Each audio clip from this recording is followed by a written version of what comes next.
Hello and welcome to DFS Coach Talk. Today is Saturday, January the 15th, 2022. I am Joe Sarvati, affectionately known as Coach, and I am joined, as I always am on Saturday mornings, for our special podcast by Josh Crash Davis. And what a big weekend for you, Josh, with the big NFL weekend and Monday playoffs, and then our MLB, we're getting ready for MLB, but our NBA podcast today. We're also checking out some PGA. We got it all going, brother. Yeah, we've got it all going. Yeah, hopefully we will have some MLB soon. It's looking a little iffy. But yeah, this weekend we got a jam-packed weekend. We've got a 9-game slate today for NBA, which is pretty big. I think it's the biggest one you and I have done yet. Yeah. And then we got 2 games for NFL today, 3 tomorrow, and then another game on Monday. So definitely jam-packed. Fantastic. No, it is fun times for sure. It's weird too because the NBA slate Friday is usually their biggest day, and here we get back-to-back Friday, Saturday, 2 9-game slates together. True. So I think it's a shuffle effect because Monday's MLK Day and they have games all day. And so I think it just shuffled back a little bit to have everybody play Friday, Saturday, but it's great for us. And then the good thing about us breaking this down together is not only are there 9 games, but out of the 18 teams, 9 of them are on a second night of a back-to-back, which is the most by far for the year. Right. And then we have one of them on the first night of a back-to-back. So 10 of the 18, we've got that wrinkle in there. And of course, some injuries, some COVID things, which makes it, I love it. You know me, the more you throw in the kitchen sink, including the kitchen sink, the better for us, because it gives us that edge when we're hand building these lineups. So without any further ado, man, we should probably dive into this pretty quickly. I will say this, dfscoachtalk.com, if you want to sign up. Man, if you sign up for the 3-day pass today for $10, you get everything we just said, all of that NFL, all that NBA. I mean, come on, we're waiting for you. We have a great group in Discord, and the time is now. So are you ready to roll, Crash? Let's do it. All right. First game on the slate, and it's a 7:00 game. It is the Portland Trail Blazers and the Washington Wizards. Washington is favored by 7. It's a 218 total, 105.5 for Portland, 112.5 for the Washington Wizards. Portland comes in 16-25. The wheels have definitely fallen off, and now they may lose Dame for the year. So it could be right off the season for Portland coming up. Washington, however, is 22-20. They're right in the mix for a spot in the Eastern Conference playoffs. Injury-wise, we know Portland's group, Lillard, McCollum, Nance, Powell, and Zeller. So a lot of key guys. Washington's getting there, except they're without Bradley Beal today, which, as soon as Beal goes down, everybody races to Dinwiddie like, he's the savior of the NBA. But we'll talk more about that. But Beal is out, and Bertans is questionable, not that he's hardly even in their rotation anymore. So game set on that before I throw it over to you. Interesting, not great pace here. Average for Portland 15th. Washington is 20th, but very, very poor defenses here. Portland is all the way down into dead last, and Washington has fallen all the way to 23rd. And over the last 2 months, they're actually sitting 28th. So you got 2 really of the worst 3, or maybe 2 of the worst overall defense in the league. So the total's only 218. Josh, are you going to focus on this game? I do have some plays here that I like. You mentioned Spencer Dinwiddie. I'm not sure exactly how much of him I'm going to have. He'll be pretty chalky. He usually is when Beal's out. And, Simons, is also another option, but I don't know if I'm going to go to him either. I do like Ben McLemore. He's 4,800 on DraftKings. He's had 33 and 32 DraftKings points in his last 2 games. So I do like him.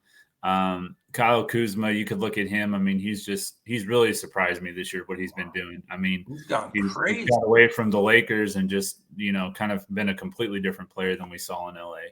Yeah. But he's 8,100, so he's a little bit more pricey. I do like the 2 bigs in this game. I like Harrell at 4,500, and then Washington's allowed the 4th most fantasy points to center, so I do like Nurkic as well.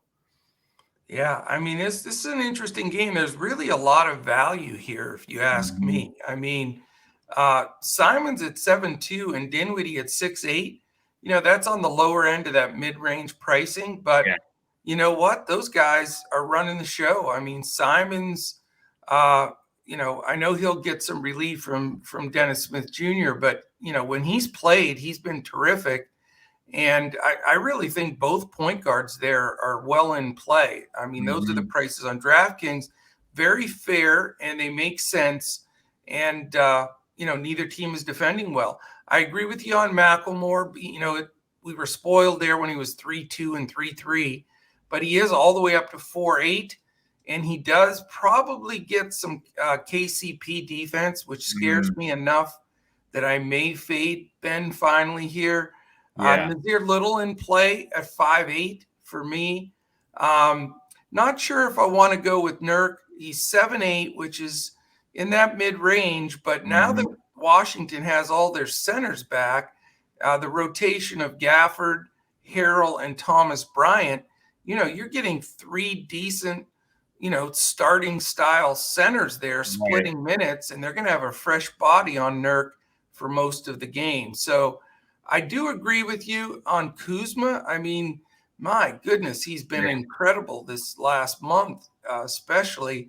8.1 is a tough price, but we keep saying that every game, Josh. It's like, I don't want to pay 8.1 or 7.8 or 8.3 for Kuzma, and then he just goes 20-20. Right. So, Kuz in play, Dinwiddie for sure. I think that the Simons, Nazir Little guys. And so I'm going to have some exposure early on here, no doubt about it. Yeah. And Kuzma, I mean, he's got in 8 straight games. So basically the start of the year, a little bit before the start of this year of 2022, he's had 8 straight games with 40 plus DraftKings points. And, at 8,100, he's hitting that 5X value that you want to be at. So it's solid. He really is. He really is. All right. Game 2, we jumped to 7:30.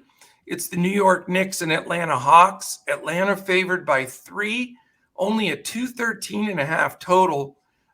Knicks 105.25, Atlanta 108.25. Knicks 21 and 21, Atlanta a pathetic 17 and 24 for the talent they have there. This is the first team that's falls in that category of a second night of a back-to-back. Portland, Washington were island games. Knicks are. Atlanta, second night of a back-to-back here. Injuries, Reddish is out. He is not going to play his first game as a Knick just yet. And the 2 old guards, Rose and Walker, are both out. For Atlanta, it looks like Kevin Knox, who they just got in this trade, is probable. So talk about revenge game. It was like 48 hours ago. So see if he can get into the game. Not that he's very good. And then huge important news, Capella is questionable. And we know that changes the whole shifting for Atlanta in this game as well. And then the old man, Joe Johnson, is questionable as well. It's funny how the old guys start falling by the wayside here. I get it, believe me. But so interesting game. As far as the game set here statistically, we've got the Knicks 27th in pace, Atlanta 22. So that's part of the reason why you have such a low total. Defensively, Knicks are 12th and Atlanta 28. So they're just not – Atlanta's not doing anything well, it seems like. But and I think that's why they're going to blow it up. But anyway, this is not the best game by any stretch in my opinion, but love to hear your take on it. Well, first of all, it's funny that you mentioned that about Joe Johnson because I remember watching him in high school. So Yeah, we're about the same age, I think. Pretty close. So Wow. But anyway, yeah, with Rose and Walker out, Alex Burks, 5,800 on DraftKings. Probably get the start again at point guard. Atlanta's allowed the 8th most fantasy points to point guards. He's had 20 to 30 DraftKings points in 5 of his 6 last games. So, around that price point, he's getting pretty close to value. I'm not sure I want to go to Trae Young. The Knicks have allowed the 5th fewest points, fantasy points to point guards. And in his last 3 games, he's only scored 40, 26, and 38 DraftKings points. So that's nowhere near where we want to be for his price. No. I do like RJ Barrett. He is getting a little bit more pricey now, but he scored 40 DraftKings points in 3 of his last 5 games, and Atlanta's allowed the 6th most fantasy points to shooting guards. And then with Reddish gone, you could definitely look at DeAndre Hunter. Had a nice game last night. He's min price on DraftKings. So, you definitely have a nice option there. You've got a little bit of a revenge narrative with Gallinari if you want to look at that at 3,700. And then if Capella's out, you could look at Mitchell Robinson at 4,800. Interesting. Yeah, for me, I really hate this game. I'm not going to spend a ton of time on it. I will have DeAndre Hunter in some lineups just only because he's the 3K dead min. Yeah. And, but the question is he going to play much on the second night of a back-to-back? And, with the fact that he just came back. So I'm going to do a little more studying on that. But for multiple reasons, I just don't like guys here. Burks, I get it. Young's not a good defender, but Burks still playing the key minutes, but quickly is still scooping some of those minutes from him. DeAndre Hunter is one of the better defenders in the perimeter, so I think he'll be on RJ Barrett if he plays a solid enough minutes. The other Hawks, the Knicks are just such a slow, grinding, tough defensive team that they're starting to get their identity back with that. So it just, I don't want that disaster of, is it Okongwu, Jeng? Is Collins going to play some center? Atlanta's just a dumpster fire right now. Yeah. And for the Knicks, it just doesn't look like a game that's going to have enough pace for me there. So this is a pass game for me, unless I can find that I'm going to get, if I get 25 minutes from DeAndre Hunter, it's going to be hard to pass up at dead min. Yeah. Yeah, no, I agree. I think Hunter is probably my favorite play in this game, and he may be the only play as well for me. All right, game 3. It's the last game where we don't have somebody on a back-to-back. This is an island game for both teams, and it's a nice total. This is a very tempting game. If the Pelicans can keep it close, this might be a pivotal key game on the slate. You've got Brooklyn only -7. That's not much. 228 total. And then it's 110.5 for the Pelicans, a nice 117.5 for the Brooklyn Nets. Coming into this game, the Pelicans are 16-26, Brooklyn 26-15. Only one designation on the entire Pelicans team, which is unusual nowadays. And it's our buddy Cheeseburgers Williamson. He remains out. And for Brooklyn, my buddy Nicholas Claxton is questionable. So I hope he's, takes a long walk, as I said the other day, and just continues to walk. So Claxton, questionable, but dead to us here at Coach Talk. Right. We don't have very short memories. Sorry. Yeah. The guys that are out, Joe Harris has been out forever. No Kyrie Irving today because it's in Brooklyn. And LaMarcus Aldridge, another older guy, out. We're seeing the old guy out quite a bit here. So not bad. You got a lot of the strong players in here. So this should be interesting. Yeah. Pelicans are 18th in pace and Brooklyn 4th. So good pace up game there. Pelicans not good defensively, 25th. And Brooklyn is 10th. So, you're going to get some up and down here. Nice 220 total.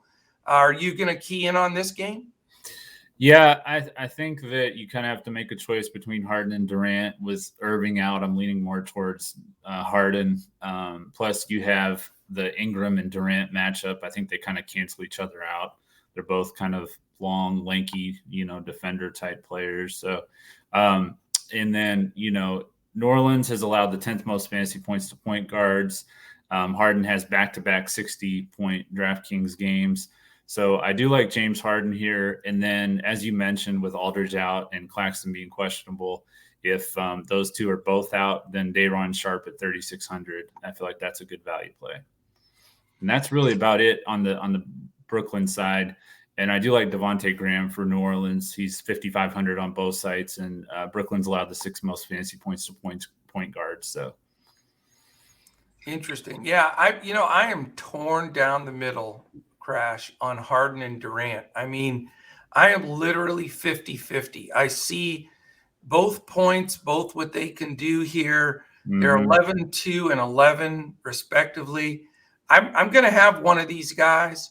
I just, I have not decided yet. This is going to take me a while today determining, because I think, if one goes for 70 and one goes for 45, I mean, that's going to be the big, flip. Or, it may not be that much of a difference, but, it does go that way sometimes. But I do think one of these two guys are definitely a good foundation for your build, no doubt. Yeah. After that, trying to play Russian roulette with all the other guys from Brooklyn. I mean, you never know what Nash is going to do. I mean, you got Mills, Edwards, Claxton, Thomas, Brown, Bembry, Johnson, Sharp, Griffin, Duke, Carter. Javon Carter played a bunch of minutes. Yeah. Paul Millsap, he played minutes. So, I mean, that's a list of 10 guys after Harden and Durant. So I am so tired of chasing some of these guys. I mean, I didn't think Day'Ron Sharpe looked good the last game. He looked like he was not ready yet. And, Bembry didn't get enough run. I tried him a little bit. Sometimes Mills is a decent play with Irving out, but this is what my conclusion is this. We've got 18 teams. I'm going either Durant or Harden, and I am not going to have to take any Advil watching that game. That's what I'm saying. So I'm not going to go with all the other Brooklyn guys. As far as the Pels go, it's a tough call. I mean, JoVal could be a decent play here. I mean, I know he's 8-3 and he's expensive, but he could be sneaky. If this game stays with what Vegas is saying, under 10, it's a 7-point spread, and the Nets doing the shuffling of who knows who the heck they're going to play at the 5. Claxton, Sharpe. If Claxton plays Sharpe, maybe they slide Durant down there and play small. There's a lot of different things they can do. Right. But this is the kind of team I think JoVal can do well on, because I don't think do well against, because I don't think Brooklyn has a real good body to lay on them. Now, they may go to Blake Griffin. That's probably their best option to try to, muscle with JoVal. But, all in all, I think he's a decent play, and I haven't played him much. But at 8-3, if this game stays close, I would think it's going to be mainly because of Ingram, Valanciunas, and maybe Hart a little bit. So, I don't think Ingram is playable to me at 9-2, just a little too much. Hart at 7K now. We loved him when he was 5'5" and all that stuff, but 7K is a little bit different of a number for him. So possibly a JoVal on one side and then one of the big dudes for Brooklyn on the other for me. Yeah. All right, man, here we go. Next game. By the way, if you're listening, stick around to the end, because Crash and I are going to build a 2 brains are better than one FanDuel GPP right here on the podcast. So stick around to the end. Not that you were going to go anywhere. We know that you guys are smart and gals out there. All right, Cleveland Cavaliers, Oklahoma City Thunder. Cleveland played last night, second night of a back-to-back. For them, island game for the Thunder. Cleveland favored by only 5.5 and a paltry 209.5 total, 107.5 for Cleveland, 102 for your Oklahoma City Thunder. Cleveland 25-18, the Thunder 14-27. Almost no designations here. We have a few games where it doesn't feel like 2022 COVID time. Yeah. Cleveland, Rondo's questionable. So if Rondo plays, they've got nobody out, which is amazing. For the Thunder, they've got a probable tag on Roby. The only guy out for them is Kenrich Williams. So we're getting really the full rosters here for these two teams, which is, again, very unusual. Cleveland is 23rd in pace. Oklahoma City 13th. Cleveland has the third best defense, though. They do lock you down. And the Thunder 19th. So what's your gut feel on this one? Well, first of all, I do like SGA. He's 8,700 on DraftKings. He's been playing really well, especially, lately. He had 33, 10, and 9 for 65 DraftKings points on Thursday against Brooklyn. And that was after he had a 32.49 DraftKings performance on Tuesday. So he's definitely playing some good ball right now. He has averaged 50.5 DraftKings points against Cleveland the last 2 times he's played them. So nice. He's been pretty successful against them. And then on the other side, you could look at Darius Garland at 7,900. I think that, he's got a pretty solid matchup. As you said, Oklahoma City's only 19th in defensive efficiency. So he had a triple-double Wednesday, and then he had 54 DraftKings points last night. So he's playing really well, also. And then the bigs for Cleveland, I think they're in play. Oklahoma City's allowed the 8th most fantasy points to centers and the 5th most to power forwards. So both Mobley and Allen would be in play there. And last time that Jared Allen went up against Oklahoma City, he had 56 DraftKings points. So solid matchup. Great breakdown. Yeah, I like some guys here too, even though the total's really bad. I'm not going to go Garland for 2 reasons. One, I do think Rondo's going to play tonight. I think he sat out last night as the back-to-back. And even though he's questionable right now, I've got him as in. So he'll take, just even a shifter or a shift and a half from Garland at the center spot, at the point guard spot, which takes the ball out of his hands a little bit. So that'll reduce his assist ratio, et cetera. Plus, I think Dort will guard Garland too. So not that Dort can't be beat. We know Harden smoked him the other day, but at least it's an irritant, and he can really muscle. Garland's a thin, small guy, so he can push him around a little bit where he couldn't really do that with Harden because he's stout as well. I do love the 2 bigs for Cleveland. It's always a tough decision, and they always price them similar. At least there's a little bit difference in price. Mobley's 7.3, Allen's 8K. I could see both of those guys making their number. I really could. So I do like both of them. And then on the Thunder side, there's no denying how well SGA is playing. There's no question about it. And, they're probably going to play Lamar Stevens on him, who does a decent job. But, it's just right now he's on a roll. I think if this game does stay close and it's only Cleveland by 5.5, I think there's no way that they stay close to Cleveland unless SGA has a good game. It's that simple. So I do like SGA. I think it might be not super chalky at all, really, because there's so many good options. But I'm with you. I think he's earned that potential. And at 8.7, that's, it's a little pricey, but it's not the worst. And, your second guy you could consider, as always, is Josh Getty. He's 7.4, so he's true mid-price guy. But if you're going mid-build, he's another guy that's triple-double potential. But more than likely not going to stack 2 guys from the Thunder. I'd like to fit SGA in there if I can. So I'm with you on that one. All right. We go to the next one. It's an 8 o'clock game as well. And both teams coming off a game last night. So the second night of a back-to-back for 2 squads in a row. And this one's a hard one because you got slow-mo. This would be Ken, what's his name? Anderson? Kyle Anderson. Yeah, Kyle Anderson needs to be on these teams. Yeah. Did you watch him at all last night? Hit some of those shots? Yeah. Yeah, I did. It's the slowest release I've ever seen. I think I could get out there and block a shot. He puts it in front of him. He brings it up. He moves his legs a little bit. He brings it up here, and then he shoots it. It's like, what is he doing? And it goes in. It's craziness. Anyway, Miami's favored by 2. This should be a really great game to watch, by the way. I'm really excited for this game. Not for DFS purposes, just as a basketball fan. Only 207.5 total, 102.75 for Philly, 104.75 for Miami. This is good old-fashioned possible East Conference semifinal kind of matchup here. I think these two will bang heads. They'll be going at it hard. Philadelphia comes in at 24-17, Miami 27-15, which if you think about it, Miami's had like everybody out a bunch. So how they're 27-15, it's because of Spoelstra and that system they run there it's my favorite in the league.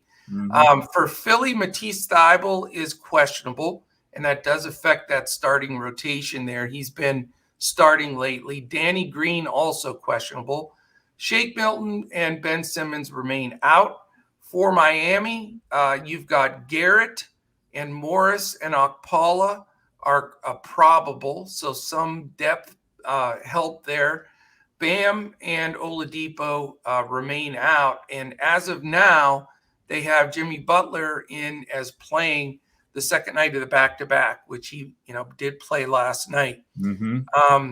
Philadelphia is 28th and Miami's 29th in pace. So there you go. That's the big red siren fear there. Plus, you got 2 solid defensive teams. Philly's now in the upper half. They're 14th, so they've improved. They were as low as 23rd. So the last 2.5 weeks, actually, they have been a top 10 defensive team. And we know Miami just defends well, regardless of who they have in there, and they're 6th. So this is really a fun game, but I just don't know how much coverage I'm going to have. What do you think? Yeah, I've written down one guy, so that tells you kind of where I wrote down Yurtseven. That's the only guy I wrote down. 7,000 on DraftKings. He's about as safe as you can get. He's had 9 straight games with 35 plus DraftKings points, especially if Embiid's out, which I don't know if they're going to rest him or not. But if they do, that's going to make Yurtseven an even better play. Yeah, you're a big Yurtseven fan. I love it. You know how some of us get stuck on guys? I do exactly the same thing with like Cole Anthony and stuff. I love it. But you know what? The only reason I'm considering Yurtseven, Seven, is because he's 7K. Sometimes things align. You know what I'm saying? Yeah. No, I think, it's simple for me. Right now Embiid's in. I haven't heard any reports that he's sitting. I just don't like to play any centers against Embiid. I think he's the best interior defender in the league. In fact, if I had to get one guy in the league for a stop defensively as a center, I'd take Embiid over even Gobert. I just think he's that good of a defensive center. So, I do love Yurtseven. His price at 7K is very fair.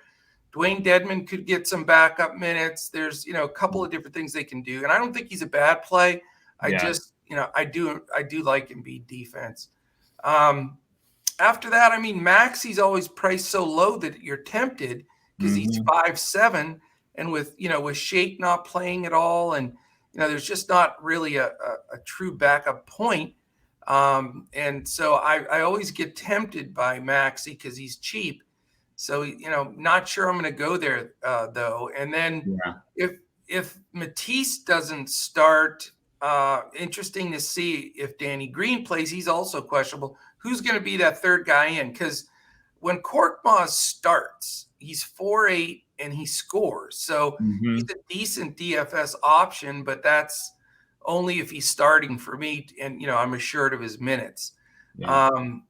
Not probably going to go up to Tobias at 7.5 with PJ Tucker defense, and Embiid at 11.4 is a possibility, but I'm not going to be able to afford to go up that high on another player. Right.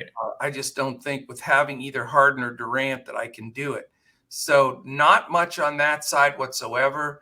I think Butler is a decent play because I've mentioned this on several podcasts in a row. When he plays, he plays. It's not like, he's just going to play 20 minutes. I mean, if this game stays close, which I can't imagine it's not going to stay close, he's going to get full run if he plays. So if he's in and he's starting at 9.8, I know it's extremely expensive, but it's to the point where it could work. Now, here's a second piece of that. Matisse Thybulle will guard him if he plays. And I totally respect Thybulle's defense as well. Yeah. I mean, Butler sometimes is unstoppable, but Thybulle has a much better potential to do that.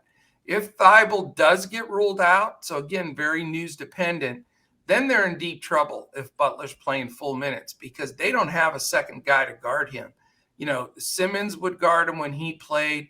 Thybulle would guard him. But after that, who's going to guard Jimmy Buckets? Not Korkmaz, Curry, Niang. I don't know what they're going to do. So let's see how the news plays out here. And then I think we adjust accordingly. Yeah, sounds good. All right, Clippers, Spurs, 8:30. Spurs favored by 2.5. Spurs on the second night of a back-to-back. So it's the pop factor on a second night of a back-to-back, but it is a 2.5-point spread. They're favorites. 218.5 total, 108 for the Clippers, 110.5 for the San Antonio Spurs led by Greg Popovich. Clippers 21-22.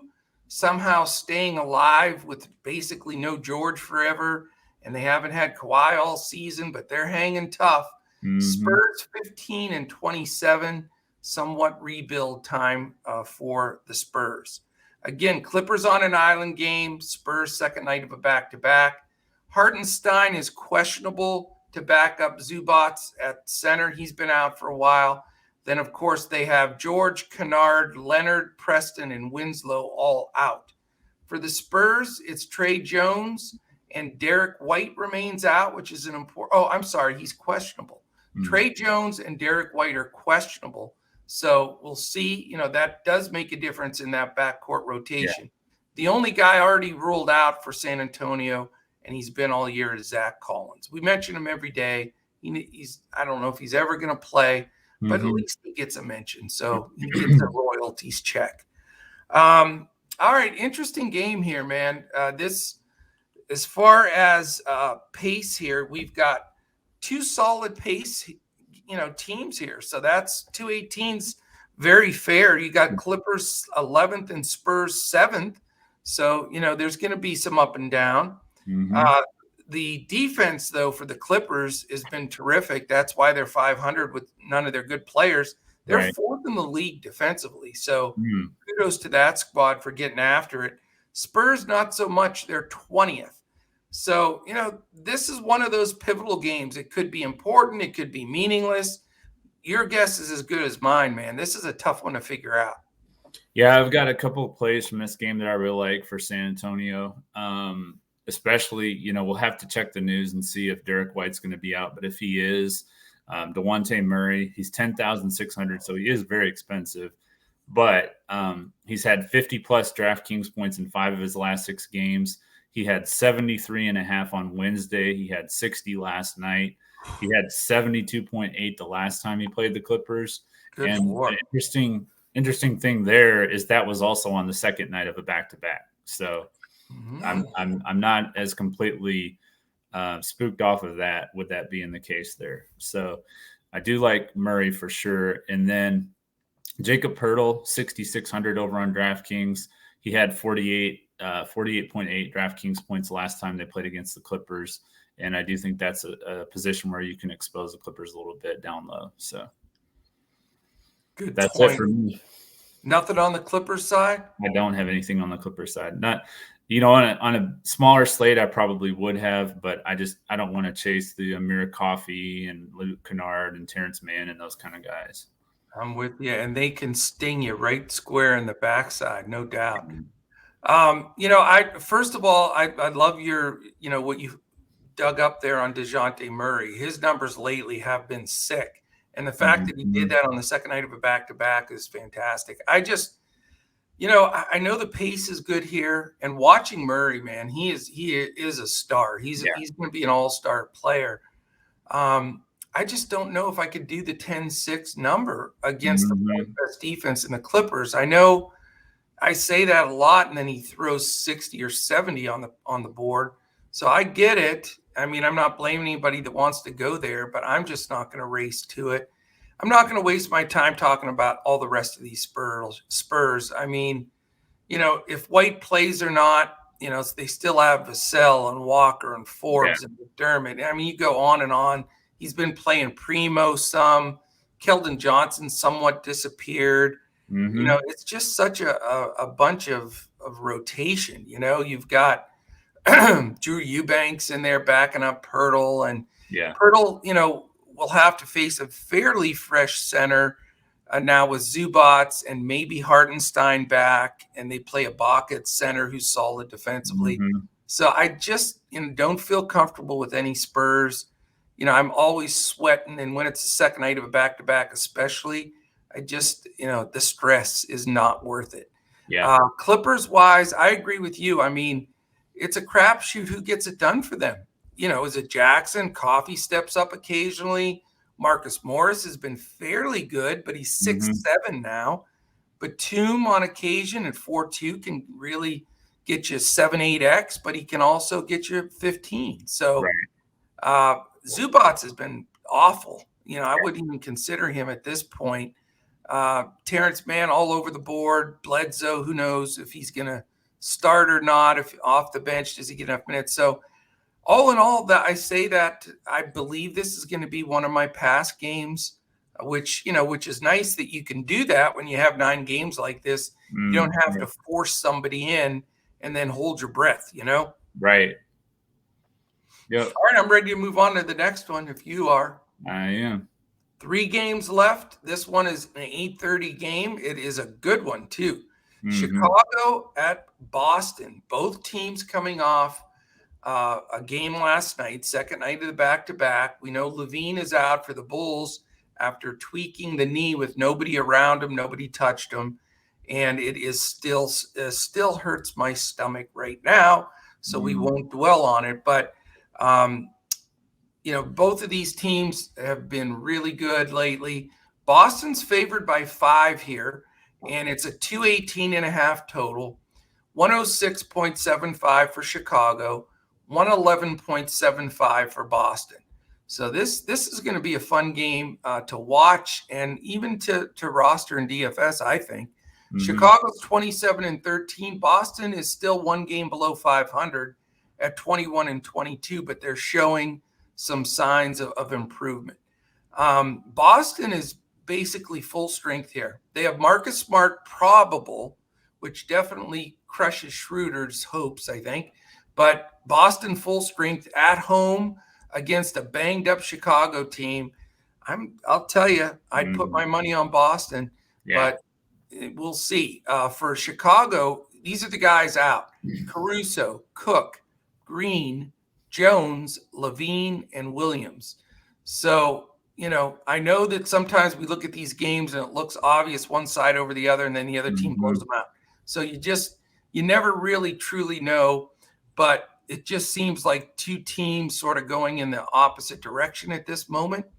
And we'll see how this goes. We've got Chicago with the 19th pace and Boston 25th. So that's a bit of a concern. And then you look at the defensive side. Chicago slipped to 15th now, but they're still right in the middle of the pack, and Boston all the way up to 5th. So the fact that Boston is in the top 5 defensively, all those other elements that we mentioned, very interesting here. What do you think? Yeah, the first play for me is going to be Jalen Brown, and I know that he burned a lot of people last night. He probably had one of his worst games of the year. Yeah. But the Bulls have allowed the 6th most fantasy points to small forwards. Last time he played against them in November, he had 45 DraftKings points, so he was right around that 5x number at 9,100, which is a little pricey, for Brown to me. And then I do not want to play Jason Tatum. He's only scored 36 DraftKings points against Chicago in the last 5 times he's played them, and he had 33 on November 1st against them. So I'm going to be, fading Tatum here. DeMar DeRozan has had quite a bit of success against Boston. He had 52.5 last time they played November 1st, and he's averaged about 50 in the last 5 games against Boston. So he's got some pretty good numbers up against Boston. And those are my main plays. With the Bulls, we've kind of looked to fade because they had the 4 big stars and all that. But with Levine out and the situation they're dealing with right now with all these injuries, I definitely think DeRozan is going to be a key play for me. Yeah, I agree with you, Crash. I think DeRozan's a solid play. I mean, his numbers jump when Levine goes out. You just, look at the usage on the floor, and he really jumps up. So 8.5, I think, is super fair for DeRozan. I don't think that's an overprice. So he's squarely in play for me. I know this guy's going to be massively chalky, but I don't care. Like I say, sometimes you eat the chalk. A lot of times our picks are very contrarian, but in this case, I think Kobe White at 5.2. I mean, he's just been busting at the seams to get in there and play more. He's been coming off the bench and playing well. And I just think, this is a good fit for him to step up. And he's a clutch player. So at 5.2, I think he balances out with DeRozan at 8.5. Those are the only 2 guys I'm looking at here. Yeah. I think you'll get some ownership for Ball and Vuk too. But, I think White and DeRozan are my players of choice. I love what you said about Jalen Brown at 9.1. He'd be the only guy I'd consider from Boston today. Schroeder and, with Smart probably back, that's eliminated for me.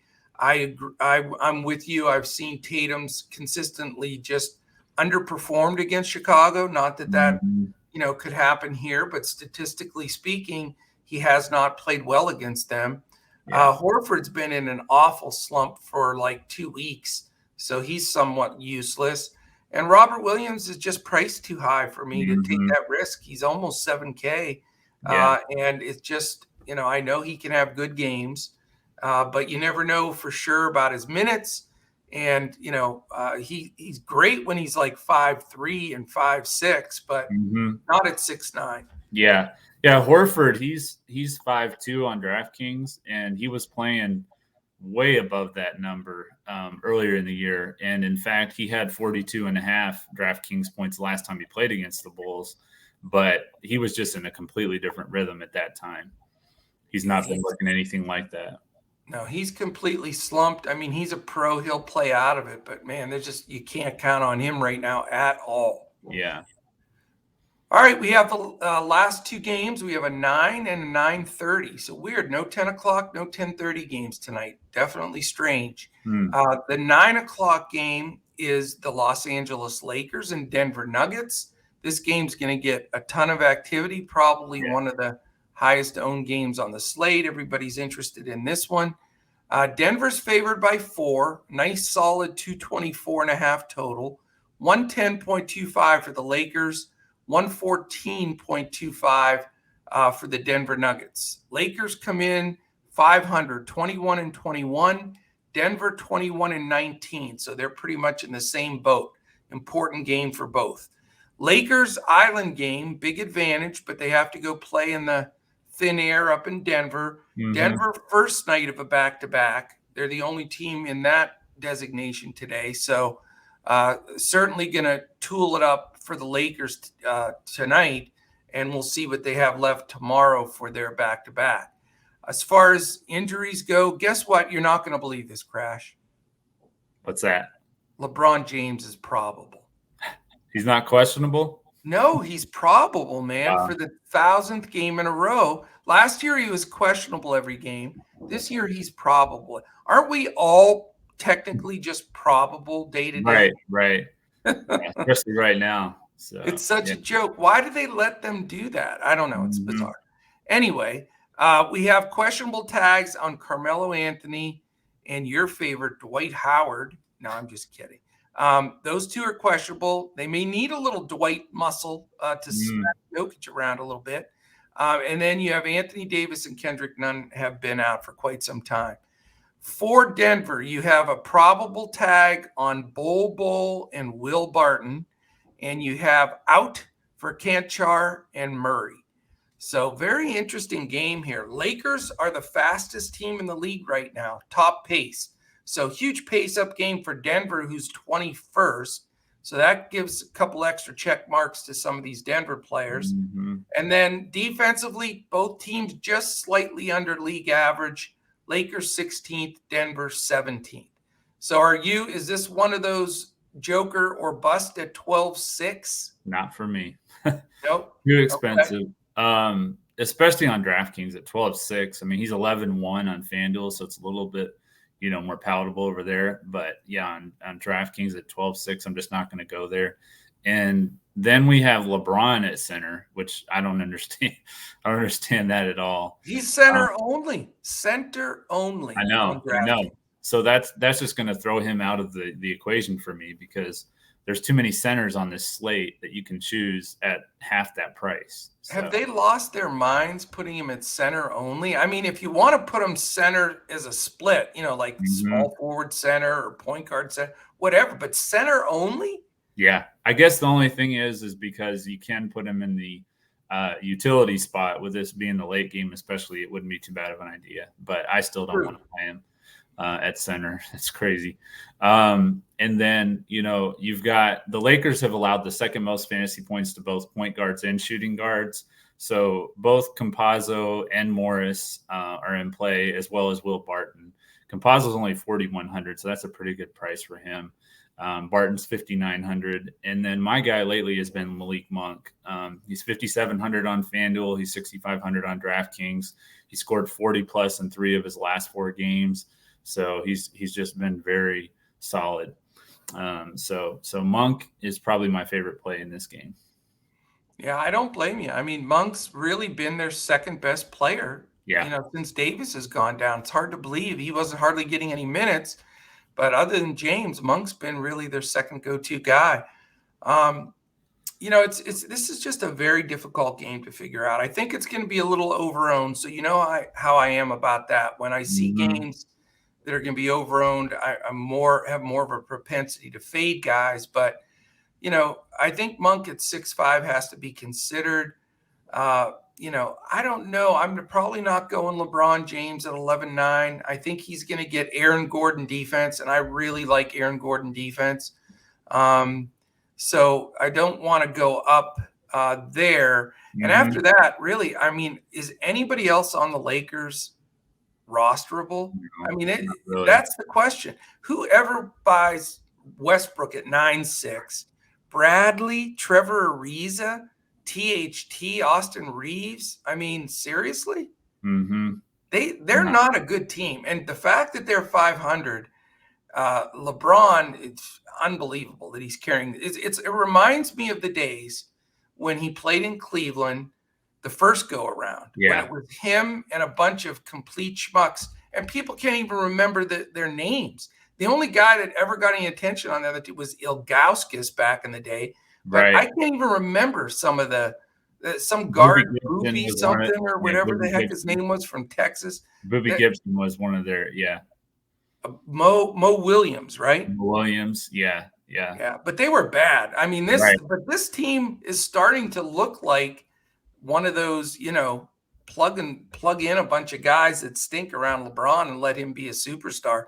But the difference is that was 20 years ago almost. Right. Not almost. I think it was almost. Yeah. No, I guess guys, 16 years ago. None of those guys are still playing that LeBron was with. None of them. So. Not one guy from that Cleveland roster that made the finals with LeBron is in the league. So that tells you something right there. I think Darvin Ham was on that team. He's the assistant for the Bucks now. So it was bad. It was bad. But it just the greatness of LeBron. I know you don't like LeBron, and there are some people that hate him. But just pure greatness of being able to play at this level for so many years like this and carry a team. I mean, it's amazing. And as much as I love Michael Jordan, you see him behind me here, and I'm a big, big fan. He never really had that himself and a bunch of scrubs. He always had the Pippins and Rodmans and Kukocs and, all those guys to support him. Not that makes LeBron better than Michael. I'm not saying that. It's just, it's impressive to see that LeBron can carry teams like this. And then when he was being a part of a squad that was talented with the Wades and Bosch's, he could win championships. So hard to argue, Yeah. And I know that's hard for you. You have to swallow hard. There's two things that are amazing today. One, we had this talk about LeBron, and two, there's no Milwaukee Bucks on the schedule. So are you absolutely about to throw up? They just missed this slate 30 minutes before the slate. So they do play tonight, though. I called Silver and asked him if they could bump that game up 30 minutes, so I didn't have to deal with your stack of the Bucks again, because I know you'd have everybody. You'd have George Hill, Pat Connaughton. You'd have them all. Hey, all right, man. I'm going to stop giving you a hard time. I totally lost track of where I was. I have no idea what I'm talking about. So Lakers, Denver, where did we get with that? Did I turn it over to you yet? Yeah. I talked about Monk and the guards for the Nuggets. Okay. Yeah. And for me, I'm not going up to the Joker at 12-6 either, even though I think he's a fantastic play. I think he could get 70. But at 12-6, if he gets 60, you're like, hey, you didn't make it, Yeah. So it's just hard at that number. It handcuffs you everywhere else. If I went cheap anywhere, I'd go Barton at 5.9 or Gordon at 5.8. Those would be the two plays I'd like from the Denver side. Mm-hmm. And I agree with you. The only player for me on the other side is Monk at 6.5. But I could come out of here with nobody. It's very possible. Yeah. I said I was going to do that last night with Chicago and Golden State. I was right because nobody smashed. But somehow at the last minute, Mr. Levine made my lineup. So we're moving on. All right, last game on the schedule.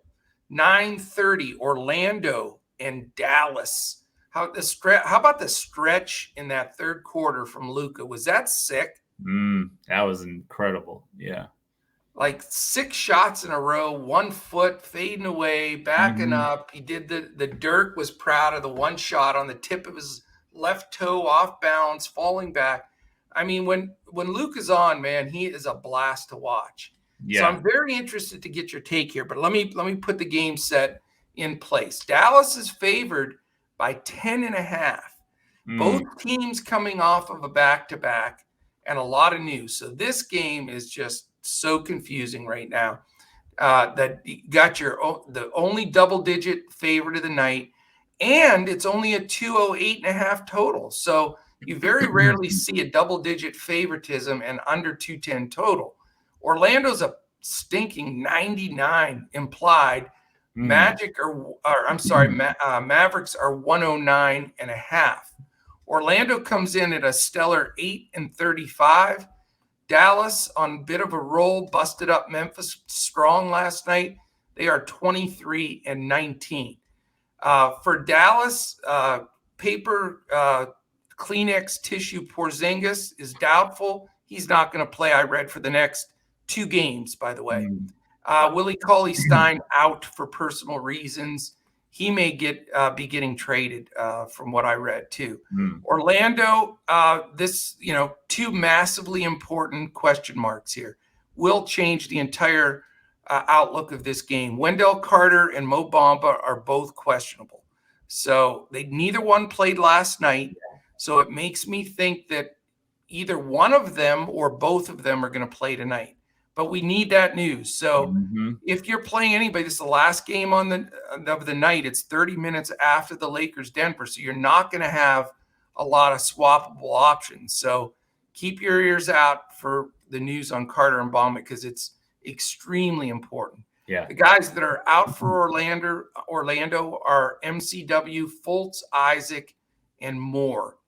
So statistically coming in, we've got, again, both teams on the second night of a back-to-back. Orlando 17th in pace. Dallas is going to grind the life out of you. They're dead last in pace. Slowest team in the league. Orlando is 24th defensively. And Dallas, with this miraculous last month, is 7th. They're 7th in the league in defense. They were 26th after the half of this season.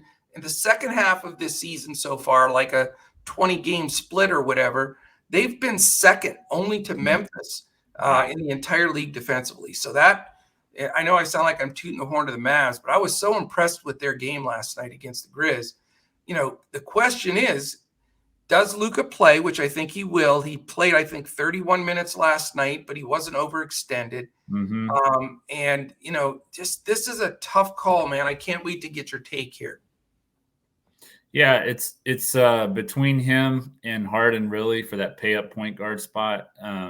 He did look really good last night. In fact, I had a little prop bet last night that I was kind of mad at myself about because right after he got hurt, I put a second half prop bet in, and I was going to say that he was going to go under, but obviously he didn't go under in the second half. So, ouch. Yeah. So I was thinking he got hurt, so he's going to go under, but that didn't happen, obviously. But anyway, yeah, so he looked really good last night. He's 11-1 on DraftKings. He did score 61 DraftKings points last time he played against Orlando. My concern in this game is if it's going to stay close enough. I don't know if it will, and that would be my main concern. Brunson looked good last night. He's 7,400, so he is priced up above where we were getting him earlier in the year. And then Mo Bamba, if he does play, I do like him at 5,800 on both sides. Yeah, I mean, I'm with you, man. I think either of the Orlando centers, I'm hoping one or the other plays. If Bamba plays or Carter plays, I'll play that center. But if they're both in, I'm not sure I'm going to do it. If they're both out, then it's, Robin Lopez. I don't want to invest in Robin Lopez again. So please, either Bamba or Carter, if you're listening, please play tonight. Cole Anthony punch in the gut yesterday. This game's so hard to predict, though. I mean, the pace is terrible. So that's going to hurt Cole at 7-6. Probably not going to go there. I don't want Harris. Wagner's flattened out a little bit. Plus, he's going to get Finney Smith defense. Finney Smith is a hell of a defender. Yeah. You could take a flyer on Chuma Okeke or, again, one of the centers from Orlando. On the Dallas side, I'm with you, man. It's the second night of a back-to-back. I think Orlando's leaking oil. They look terrible. If Dallas handles them, they're not going to give extra run to Luka. And it would just be devastating to have him in that anchor game at 11-1, and then he gets 24 minutes, So I don't think I can do it. Brunson, I love. He's like my favorite. He literally is. I think he's past Luke as my favorite player on the Mavs. I know that sounds insane, but if as a coach, he would be the first guy I'd want on my team, man. If you watch him, he does everything well. He defends his tail off.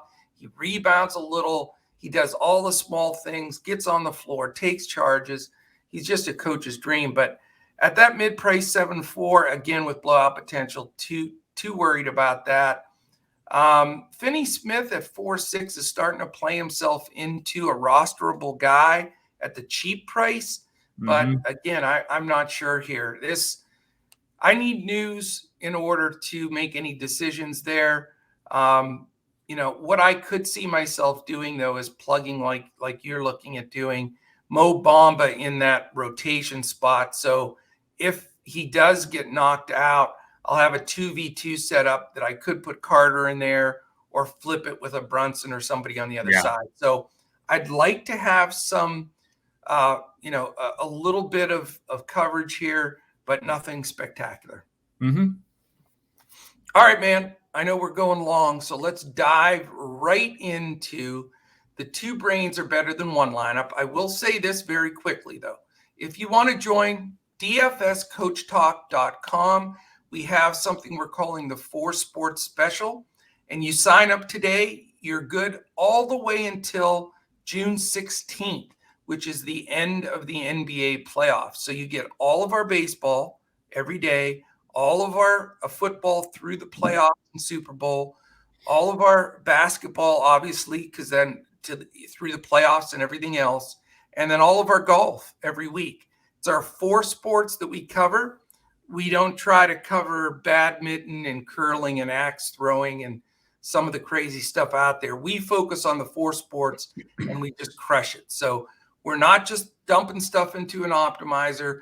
We're doing all of this statistical analysis, projections, ownership. We are using optimizers, but it's not the end all be all. We're building a couple lineups for the normal player of DFS that wants to get after it. We're providing a great coach's clipboard, which is 5 highlighted players and then a bunch to choose from there, which is unique to the industry. And we're giving you a full FanDuel and Yahoo, both cash/hybrid, which hybrid means single entry GPP, and then a second lineup for both in the multi-entry GPP category. So we got you covered. We work as hard as anybody or harder than anybody in the business, and we'd love to have you try us out. Again, that 4-sport special, or you can get the 3 days for $10. Also, if you're watching this on YouTube right now, quick thumbs up, hit the subscribe button, give us a little comment. That combination really helps us. And if you're listening on an audio podcast, there's ranking systems even now for Spotify. Give us the top ranking, quick comment, and then at the end of each month, our man Omaha Joe will do a randomizer and pick somebody for a full access free week of Coach Talk. All right, man, I'm going to take the first pick this week. You had the first pick last week. So I'm going to take some of the drama away here for you and take a guy that we're both high on, and I just feel like he's the right pick today. And I'm going to take him at shooting guard, and I'm going to take SGA. Okay. And I will take, also at shooting guard, I'll take Malik Monk. Monk. The Monk is in the house. Good price on Monk. I agree with you there. Okay, now remember, this is going to be very much so news dependent. Yes, you have to follow it. So I'm putting in there questionable tag center Mo Bamba. Okay.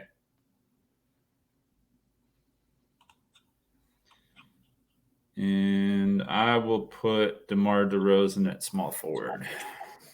Yeah, I love him today too. He's tough.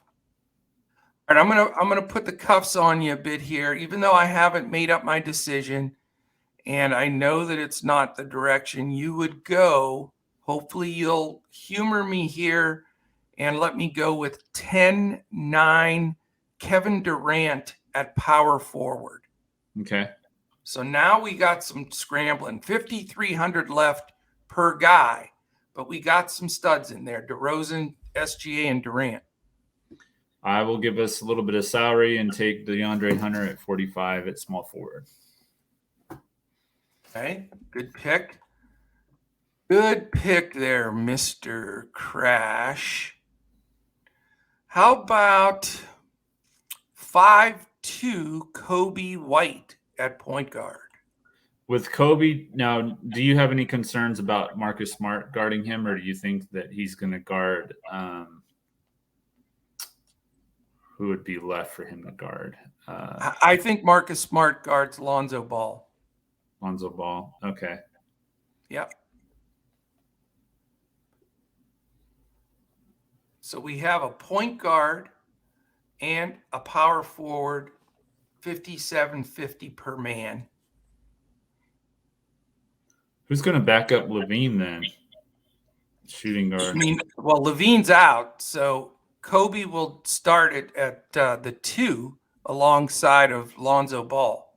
Okay, that makes sense. Yeah, and then they'll use their other guys they always use, like Dosunmu and all those bums. Mm-hmm. Okay.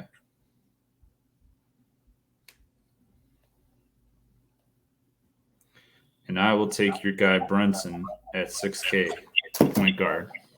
Brunson, yeah, he's underpriced on FanDuel compared to DraftKings by a mile. So that gives me 5.5 for a power forward. How are we looking? Let's see. Can we make that happen? Well, I mean, Maxi's not a bad play, but he doesn't make me jump out of my boots. Mm-hmm. I'm not crazy there. Hardenstein's questionable. Carmelo's probably not going to play. Baisley. What about Gordon? Yes. I like Okeke a little bit too. I'm going to go Aaron Gordon. I like him. I think he has to play bigger minutes to defend. That leaves us 400 on the table, but we don't know what's going to happen with Bamba. So why don't we stick with that? Okay. So that's Kobe White, Jalen Brunson, Shai Gilgeous-Alexander, Malik Monk, DeMar Rosen, DeAndre Hunter, Kevin Durant, Aaron Gordon, and Mo Bamba. So stay tuned for in Discord if you're a member, and we'll solidify any changes to that lineup. Last time, I think we had like 4 of the 8 guys change. So, yeah, we did. Or 9 guys, I should say. But hopefully we also did really well last what's that? week. We also did really well last week with our lineup. So. We did. It cashed. So all that scrambling, it paid off. So hopefully we follow up again and get this across the line. So, all right, my man. Fantastic. We busted the 1 hour max, which we didn't want to stay below, but it's okay. Sometimes you got to do what you got to do. It is 9 games, so there's no messing around here.